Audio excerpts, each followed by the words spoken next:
Welcome back, everyone. Today we are ditching the charts and spreadsheets and taking a deep dive into something a little more uncanny. Definitely more mystical than we usually get around here. That's right. We're diving into a short story called The Investor Who Was a Witch. Sounds intriguing already. Oh, it is. So picture this. You've hit rock bottom, lost everything. Your job, your savings, everything. Oof, I know that feeling. Right. And in your desperation, you stumble into this fortune teller shop. Like dimly lit, mysterious. Okay, I'm getting some serious vibes already. Right. And this Madame Zara, she promises you wealth, like unimaginable wealth. But, I'm guessing there's a but. Oh, there's always a but.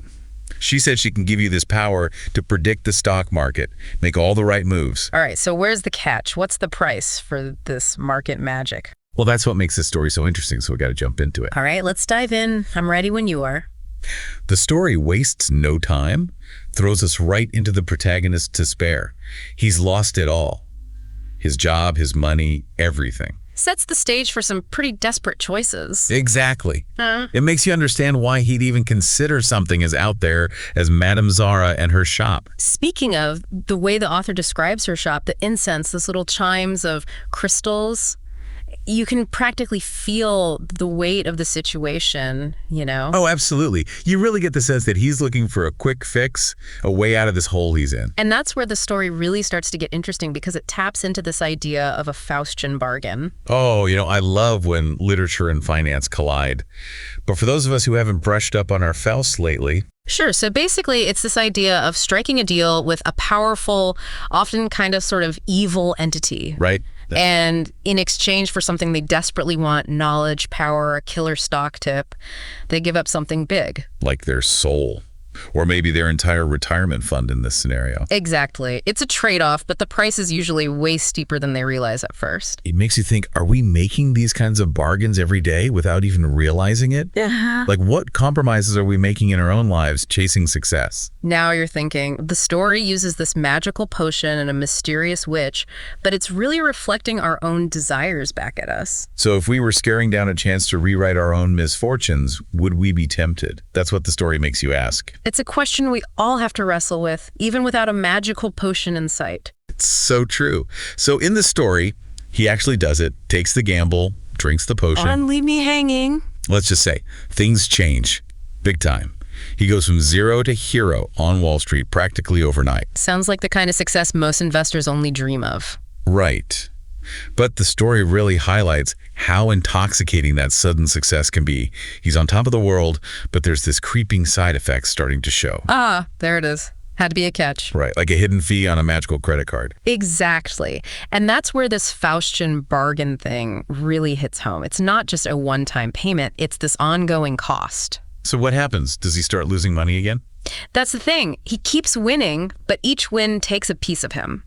The story describes him getting weaker, like he's aging rapidly, but only when the market's doing well. So he's basically trading his life force for stock tips. In a way, yeah. And the success he craved, now it's just a constant reminder of the price he's paying. He's got to be desperate to undo it at this point. Oh, absolutely. Yeah. He goes running back to Madame Zara, begging for an antidote, a way out. But there's no magical reverse button, is there? Madame Zara, she lays down the law. The curse is permanent. Oof, is that rough? It's brutal. She gives him this impossible choice to wither away with each successful trade or find someone else to take on the curse. Oh, wow. So now he's not just facing his own mortality, but he's got this awful decision to make. Talk about a moral dilemma. Right. It really digs into those qualities of ambition and how far someone will go to survive. It's the dark side of success, you know? It's like even if he wanted to walk away from it all now, he can't. He's trapped. Absolutely. He's caught in this web of his own making, and now someone else might get tangled in it too. So what does he do? Who does he choose? Well, remember how we were talking about desperation? He ends up passing the curse onto his younger brother. No way. That's cold. It's a heartbreaking move, even if he tries to justify it to save himself. The story doesn't let him off easy, though. You can tell he's wrestling with the guilt of it all. And now his brother? He's facing that same impossible choice. This story is seriously messed up, but I can't stop listening. That's the genius of it. It's this twisted cycle, and you gotta know how it ends. So his brother's got the curse now, but what about the original guy? Does he just, go back to normal? You'd think so, right? But this story, it's full of surprises. He does get younger. back to his old self, but it's not quite right. He notices this weird glow about himself, and his hands, they're starting to look more and more like Madame Zara's, all gnarled and creepy. Oh, that's messed up. It's like he's turning into her. So even though he passed on the curse, he's still caught in the magic somehow. Exactly. This story isn't just about escaping a curse. It's about how greed and power, they have this way of twisting you, changing you, even when you think you've escaped. The protagonist, he becomes the very thing he was running from. It's like that saying, be careful what you wish for, you might just get it.